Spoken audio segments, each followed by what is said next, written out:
will, of course, be shared along the way, and the approach that the government has taken so far, would you say that it's an optimistic one?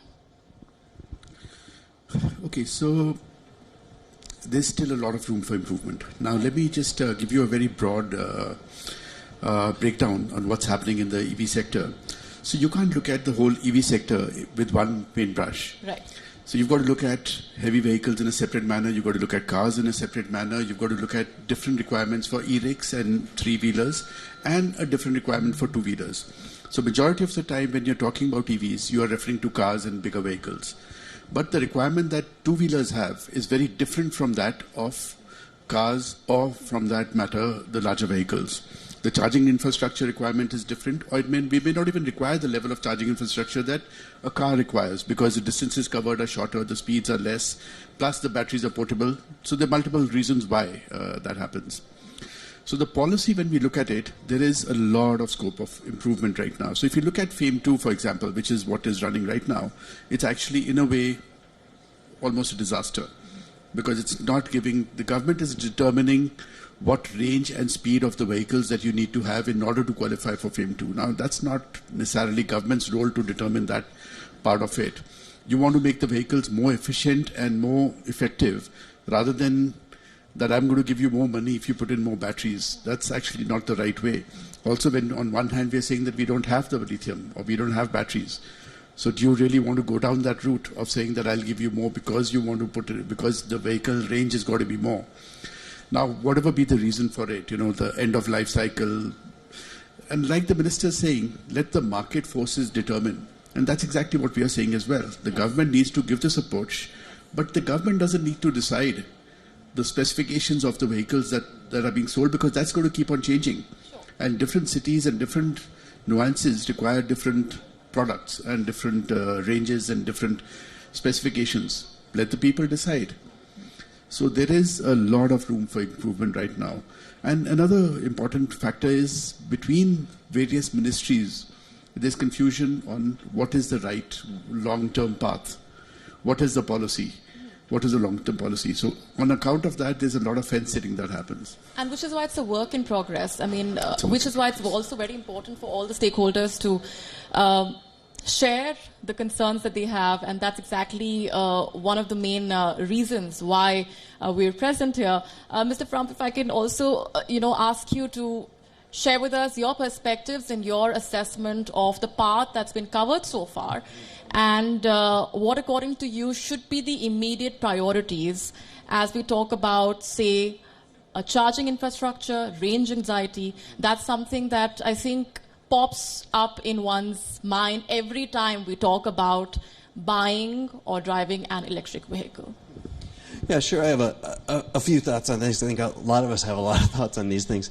But I think it's important for us to step back in general. And after Mr. Gadkari's talk, I was reflecting a bit about the overall direction of the policy.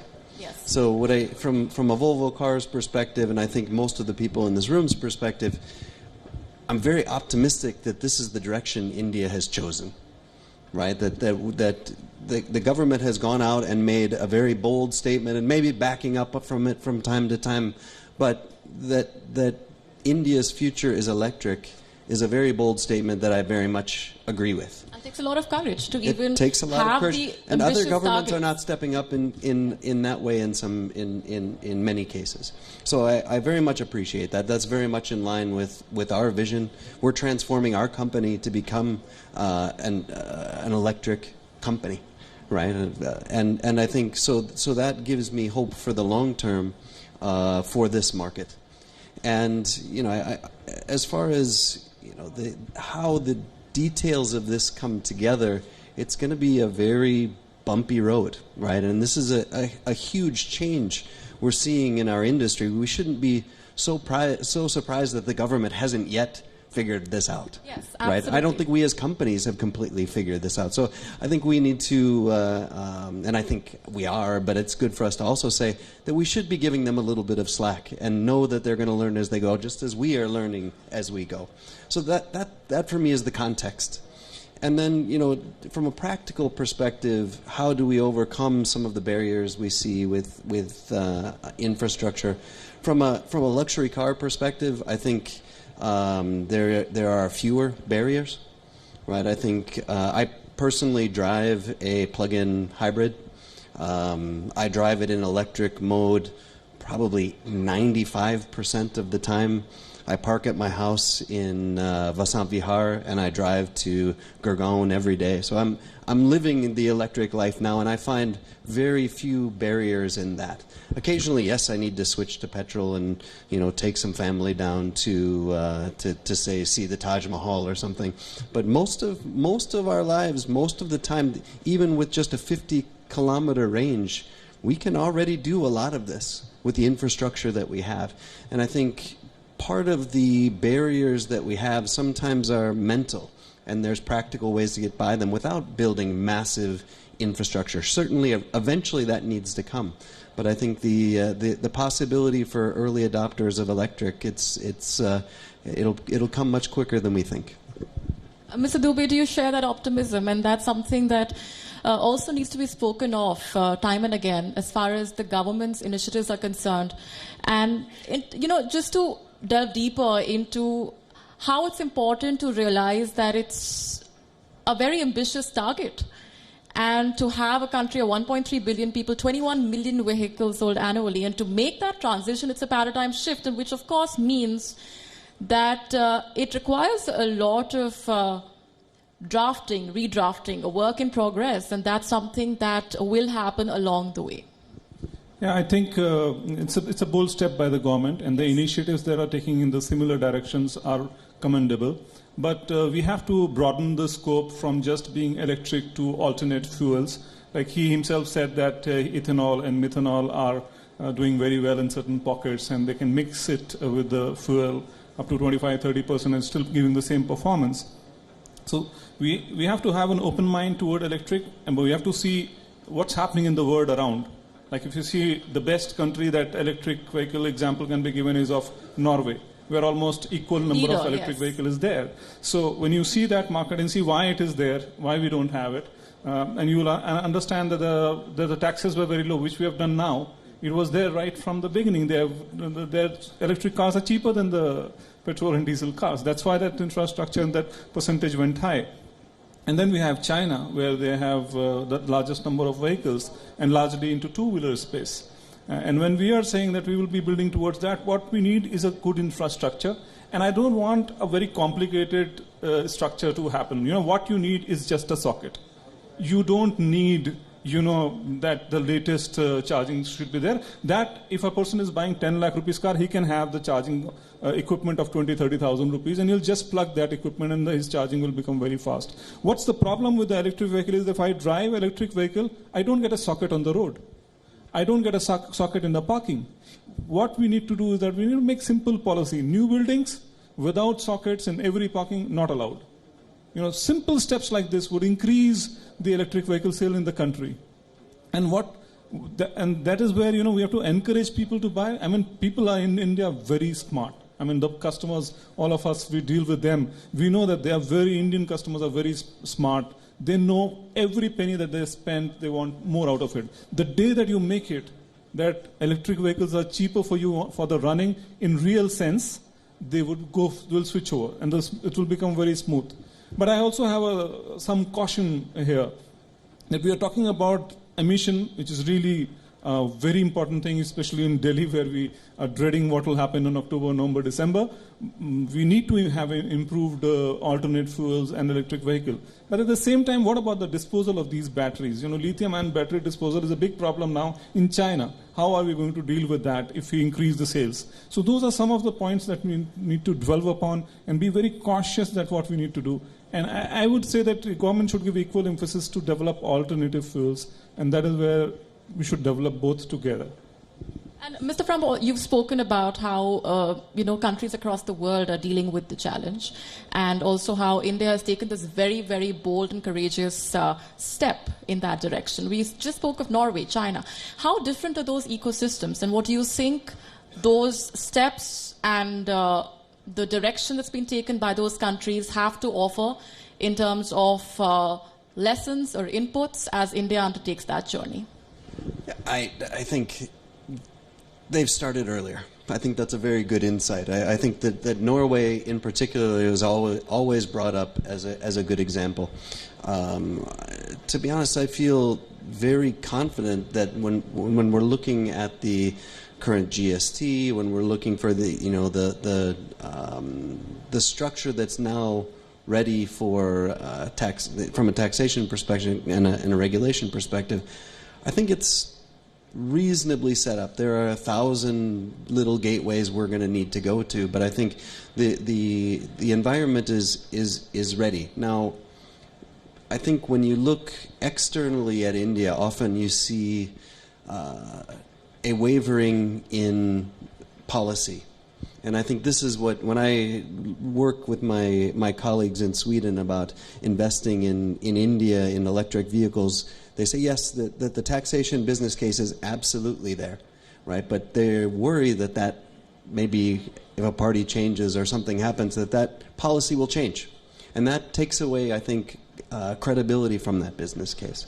And that's really the way that I think global companies are thinking about this, that we need, that once we set the path, and I think this is why I was dwelling so much on the direction. As long as that direction continues and that policy support is still there, there'll be business cases for global companies to come and invest in India for an electrified future.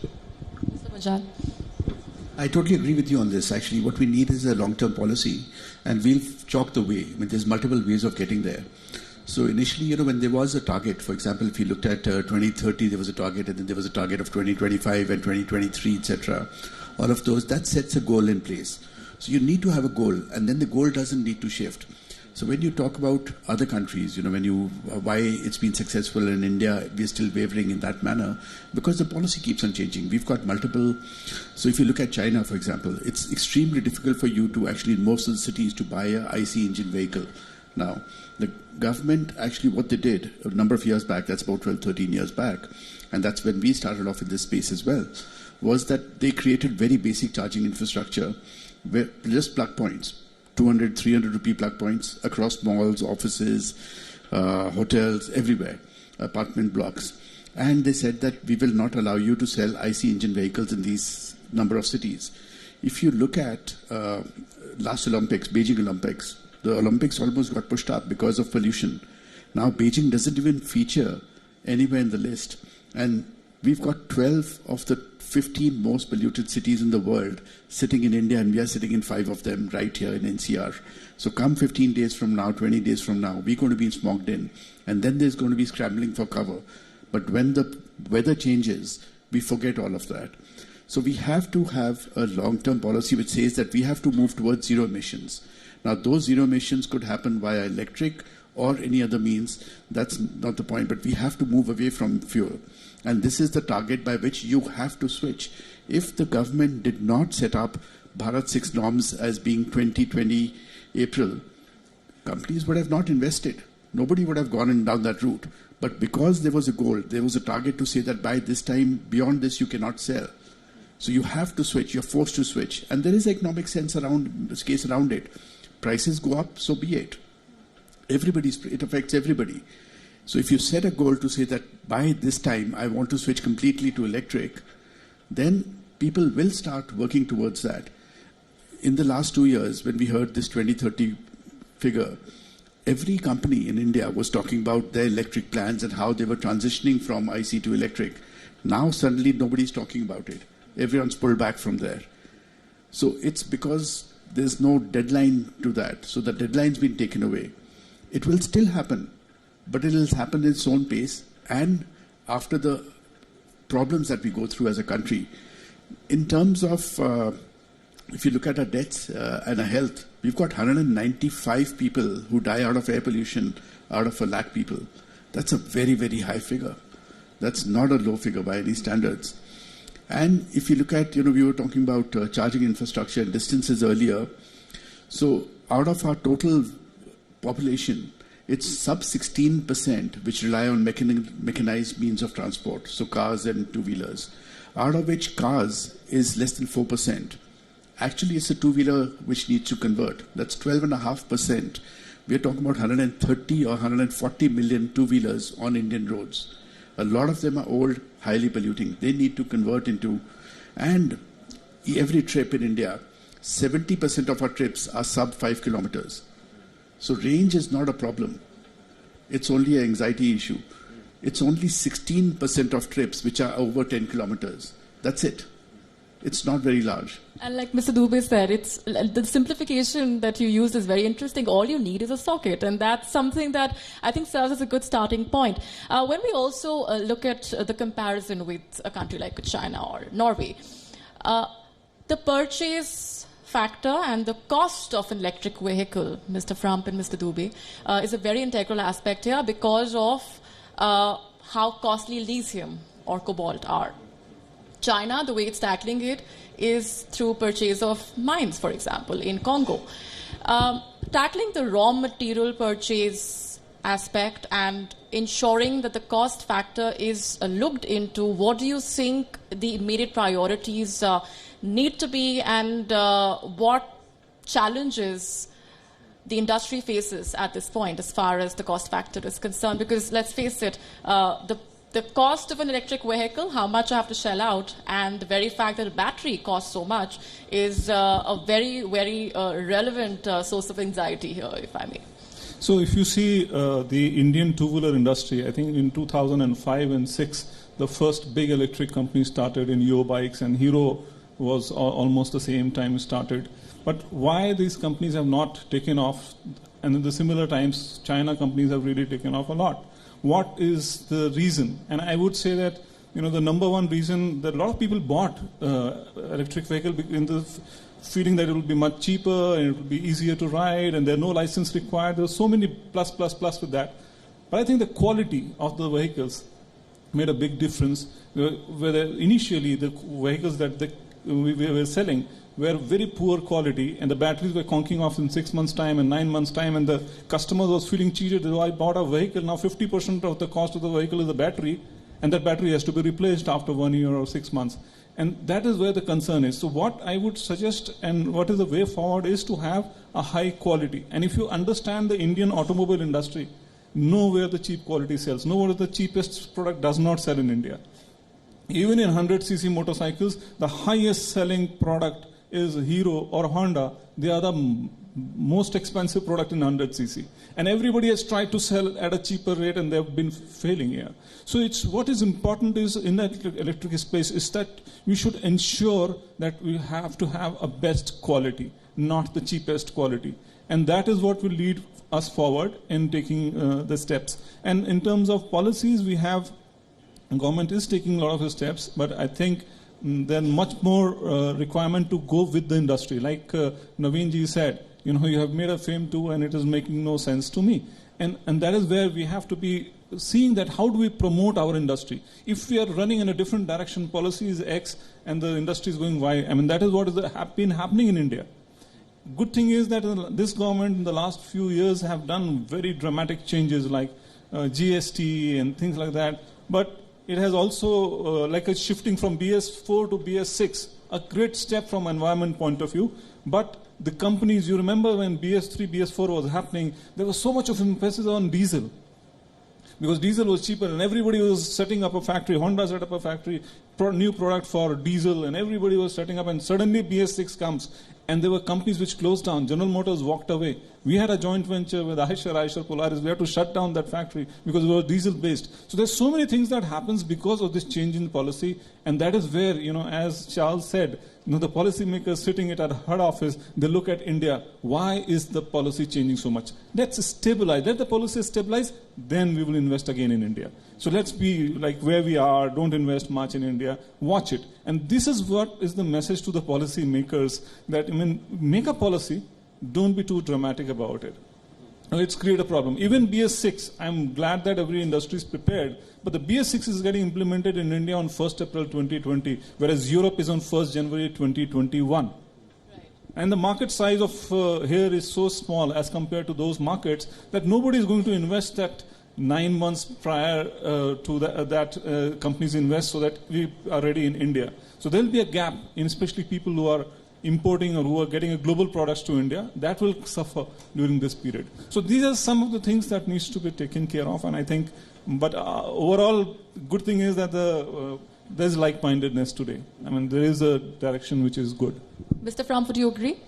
Yeah, I think one of the things that Naveen brought up earlier is that we're talking about incredibly different customers in different segments, right? If you look at the luxury car business, right, and our customers aren't as price sensitive, right, and therefore we're not as cost sensitive as, say, bike makers and others, and this policy has opened the door, I think, for car makers, particularly luxury car makers, to bring electric vehicles into India in, I think, a way that will be very exciting for customers. Because we can, just through the tax differences, a lot of the cost difference will be offset.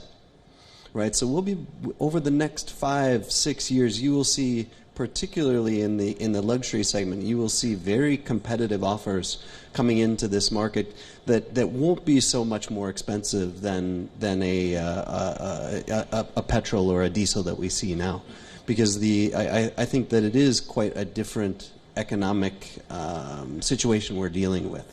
So it's very exciting for us, and I think that you're going to see a lot of change in the luxury automobile business, and perhaps more people driving luxury cars as a result of it.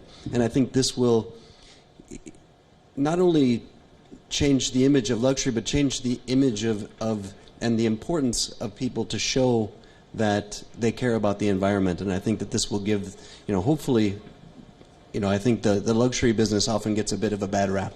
And we hope that we can be more of a guiding star for electrification, and we feel we have some of those tools already in place to do that.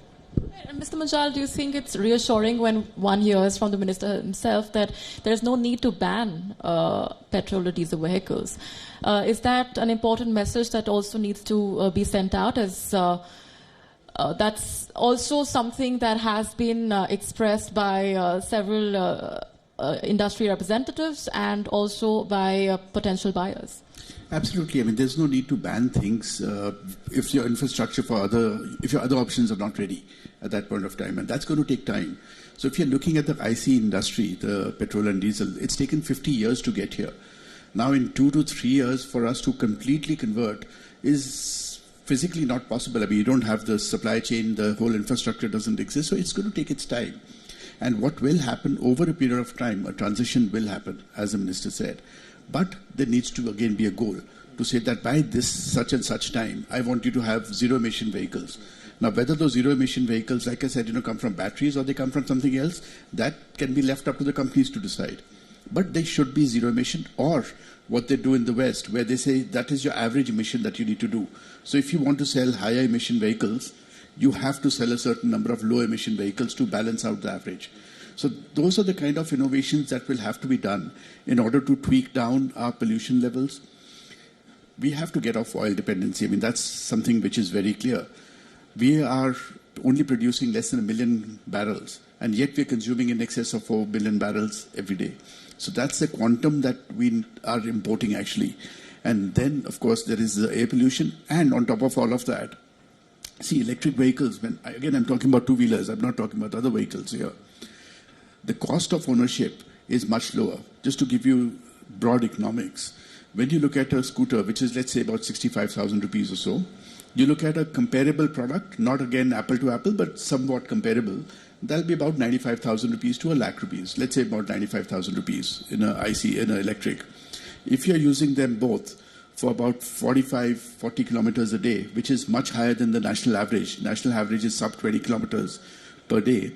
When you look at, if you're using them for 40 kilometers, that's taking 1 liter of fuel. And this is taking 1.5 units of power. So a liter of fuel is 80 rupees a day. And 1.5 units of power is 12 rupees a day. So if you look at it over 3 years, that's 80,000 rupees. And this is 12,000 rupees. The maintenance there is about 8,000 rupees per year. And in electric, it's about 2,000 rupees per year. So your initial purchase price is high for electric vehicles right now because your batteries are more expensive. But your cost of ownership over a period of time reduces dramatically. And this is the reason why we've stayed on this business for so long and where we're already seeing upswing. So we're already there in the market. We're already seeing growth of 70 to 80% year on year for the past many years. The base is still extremely small.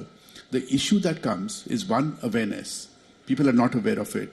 Second, as there was a point that, the earlier the quality wasn't very good. We were on lead acid batteries. Now we are 100% on lithium ion batteries. The batteries will last you a lot longer. And they're portable, so they can be removed, taken into your apartment, charged, and then plugged back in. So it makes an economic case, an environmental case, and a financial case for the country to switch to electric. And two-wheelers, since that's where the majority of the vehicles are, will be the low-hanging fruit. And there are numerous reports to say that that's the low-hanging fruit which will convert quicker. You need to get the mass first, and then everything else will fall in place. If you look at the e-rigs, for example, as the minister was saying, there's 1 million plus e-rigs in India. Majority of them unregistered, unregulated, very poor quality. But nevertheless, because there's a commercial case around it, the guy who's riding it is making far more money than he was either using a pedal rickshaw or a IC engine three-wheeler. It makes commercial sense for him. So that whole industry is now established. Ecosystem is there. Poor quality, that's a different story. And that is getting upped simply because the people are wanting a better vehicle. They are tired of fixing the vehicle on every second or third day. So that is increasing, is improving. So that is how not to let things happen and then try and control them. You should try and build your case around it from day one, which is where all these policies came into play. Yes, and Mr. Pram, since you're living the electric life yourself, like you said, you're driving an electric vehicle, the aspect of what does one do when the battery life runs out? How much emphasis do you think needs to be laid on battery waste management? Yeah, I think that's something that is, if we're going to be thinking about, India as with an electrified future, this is something that I absolutely has to be focused on, and that's I think that's a gap at the moment that I don't see a very good policy for. But I think that as we become clearer on the direction that we're going, we'll find more issues such as this. And I think then we'll have to find solutions as we go. I mean, we've been building ICE engine, internal combustion engines for literally hundreds of years now, and we've taken them to such an extent, and they've developed so much over time that you can only imagine 50 years from now what an electric powertrain is going to be like, and all of these things I think will shape that future. But certainly an important point that I think has not yet been solved by the industry. Mr. Dubey, the direction that needs to be taken and the steps do you think that need to be urged upon in that direction? Yeah, I think so. When the government said that, there was a statement where it was said that we'll bulldoze petrol and diesel, and from there what we are hearing today is a much softer statement. But what's required is to ban IC engine. Like if you go to Taj Mahal, you can't go in your vehicle. You have to park your vehicle somewhere, and then you have to go on an electric vehicle. So we have to do something like that. Okay, like this central Delhi or this area, only electric vehicle will go. Then I will be forced to say that, okay, let me have one electric vehicle, because otherwise I have to park my vehicle there and I have to go there. Like there was a Delhi, alternate odd even formula that came in. It was a result where people started buying one odd and one even vehicle, both being parked in my house. So odd day I will ride this vehicle and odd. So that has increased the pollution, or maybe at least the parking space has got used because of this decision. So what we need is, if we really want to encourage electric, we need to copy the formula of Taj Mahal and do that in some areas. This is the area you cannot have the IC engine. Instead of banning the vehicle itself, automatically the demand will start coming down and the electric vehicle demand will start increasing. Right, and the odd and even scheme, of course, is something that has been spoken of as another bold effort, and one that needs the involvement of all relevant members of the civil society and needs a push from every member in that direction. It's, of course, going to be on its way back in just a short while from now in the national capital. But having said that, To what extent, Mr. Frum, do you think when we look at the challenges that are on the road ahead, when we compare those with the ultimate task at hand, the need for electric vehicles in India and the need to tackle pollution given the climate crisis that we are staring at, it's a very interesting contrast. And also if we look at the task ahead and the ultimate goal and look at the challenges, they seem to look a little smaller in their magnitude, and the challenges also come with the responsibility of tackling climate crisis. I mean, I think, of course, as I've said, we're heading in the right direction on this, but these obstacles that we talk about are not small. And I think what I appreciate about a forum like this and having, I think, high government attention on this is that business and government can come together and talk about the issues that as they come up. One, a good example and what we should learn from is this the transition to BS6. Right? I think looking at my own business, and I'm guessing your businesses as well. If a very practical change in that kind, instead of banning the sale of BS4 cars or other vehicles, if we could just have an end date of production, it would make a much easier transition. I have many dealers out there that are concerned that they would have some old cars and not being able to find those customers, and it's going to create it could create a lot of disruption in the market, right? So if we took a very practical step to say, instead of banning the sale, let's ban the production after this certain amount of time, would ease the transition on the commercial side of the business in a very huge way. And I hope that we learn from these things through forums like this one, so that as we reach all of these hurdles towards electrification, we can take a practical approach that works well for our businesses and avoid any issues that can be easily avoided, which sometimes I think we fail to do. Mr. Majal, closing remarks from you. Electrification is inevitable in a country like India and many other countries. So we are headed towards a complete electric movement. Disruption is going to come, and it's going to come faster than what we expect. But there are going to be other changes also that happen. Ownership of vehicles is going to go down as we go along. The new generation which is coming in, they don't want to own the vehicles. They would rather use ride and share. And that's a change which is going to happen. So whatever we were working towards in the past, which was all the numbers, the large volume that is increasing every year on year, the growth, possibly is going to go into a different direction. It may not be private ownership, it may be shared ownership. And going along, so when we look at even things like battery prices, in the last 10 years, the lithium-ion prices have dropped 85%. It's expected to be at par with IC engine price by 2023-24. And that's when the transition would begin to happen automatically on its own. The next thing that's going to happen is possibly, as we talk about lithium supply, etc., it's not necessarily that's the technology which is going to remain for the long term. There is going to be a transition from there. There's already work being happening on solid-state batteries, on hydrogen fuel cell, and other different technologies. So going forward, one thing is clear, that it's going to be non-emission. That's very, very clear. The second is that is lithium the long-term answer? No. This is a short-term or a medium-term answer going to transition into something else. So we are extremely excited about it. We've already been in this for many, many years. But we are pushing full ahead with or without policies. So we are going full guns in terms of expanding our capacities and expanding the network. We already have 600 exclusive dealers across the country. By next year, we're targeting over 1,000, and we're expanding from there. So with or without the policy, we are pushing for electrification. Mr. Dubey, closing remarks from you. I think, the future is... it's going to be very different from what we are seeing right now. It's always been like that. If you see globally what's happening in the developed countries. The ratio of the two-wheeler and four-wheeler is very different. And we are saying that we are going to be, by 2030, we will be like the second largest economy, and it will be like a developed economy.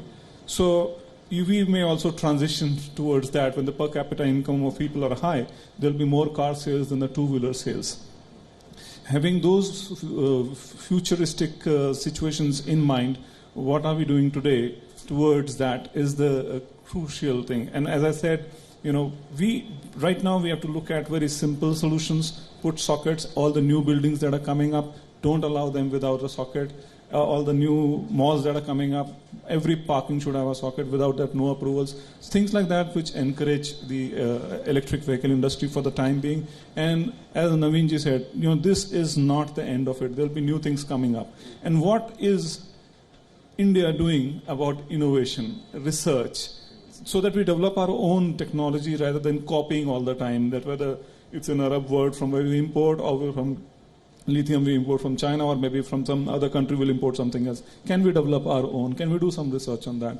That is what I would recommend and hope that our country does. Thank you. That I'm sure is a collective hope from the industry, if I may.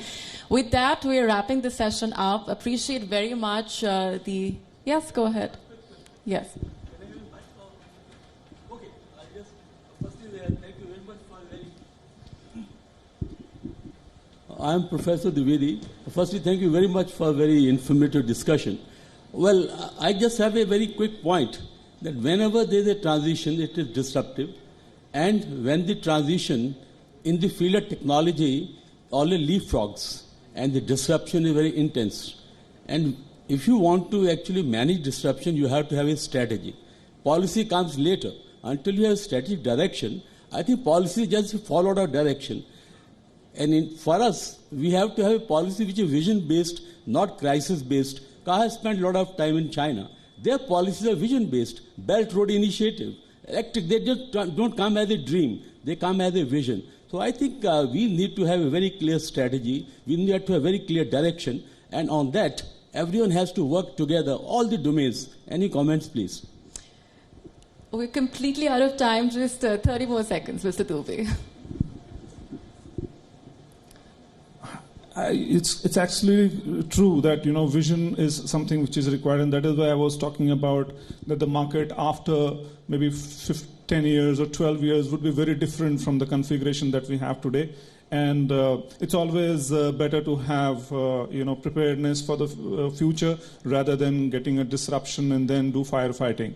So we completely agree with you, and I know that this is the reason why China is far ahead in electric vehicle than our country. And it's primarily because the government and the industry work together, and here now we have started to work together, and there are still gaps. So hopefully these things will get diminished, and we will work together, then we can also see. And what we hear from Nitin Gadkariji, it was really encouraging the way that he was innovatively doing for alternate fuels like methanol, ethanol, and setting up a research center in Pune for alternate fuels. So those are good visions, I would say, unlike the past where we were just coping up with what's happening. Mr. Fram wants to come in here quickly.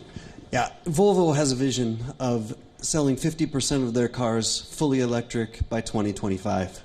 I think to really crystallize their vision, I applaud your ask of the government. I think that kind of vision, that kind of time frame, that kind of specificity is needed, and I would very much like to see that.